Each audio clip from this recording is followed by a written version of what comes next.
Balsham may be a straggling village, its picturesque cottages overwhelmed by suburb, but its church still packs a punch. The tower is an ageing heavyweight, propped up by massive buttresses, themselves looking as if about to stumble under the strain. The church is equally battered.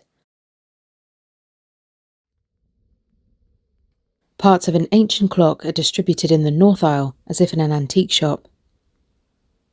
A carpenter rector in the 1930s named John Burrell made a font cover with a howitzer shell as counterweight.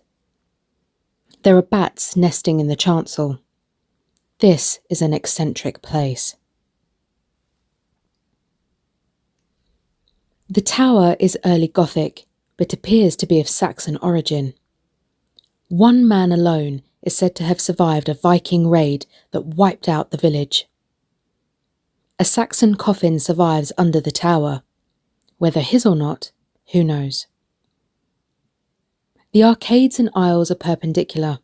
The chancel, early 14th century, with a reticulated east window. The late medieval rood screen is among the best in the county, complete with loft and ribbed and coloured.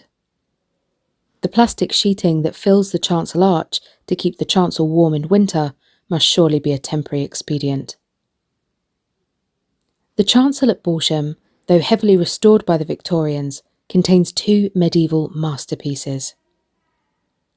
First is a magnificent set of choir stalls with tall traceried backs and 2 tiers of carved armrests, one for use when standing, one when seated.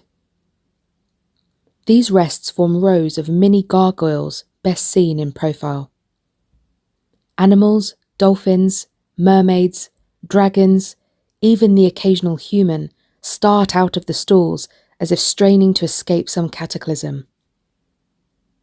In among them, on the north side, is a fen fowler on stilts with his dog. The rector in the late 14th century was John Slefford, chaplain to the Queen. The guide suggests that the stalls may have come from the Westminster workshops. On the floor are 2 massive brasses to 15th century rectors. One commemorates Canon Slefford himself, who died in 1401, the other John Blodwell, who died in 1462. They are among the finest ecclesiastical brasses in England.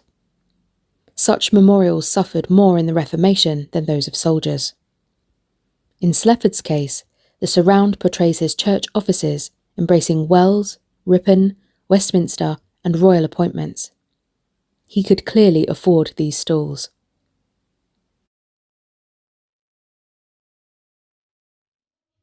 A small chapel to St. Nicholas stands in the north aisle. This was constructed by John Burrell in the 1930s from 17th century panels taken from his rectory. It is a charming work of personal piety, with altar, altarpiece, reredos, parclose and screen. The saint's statue is on top.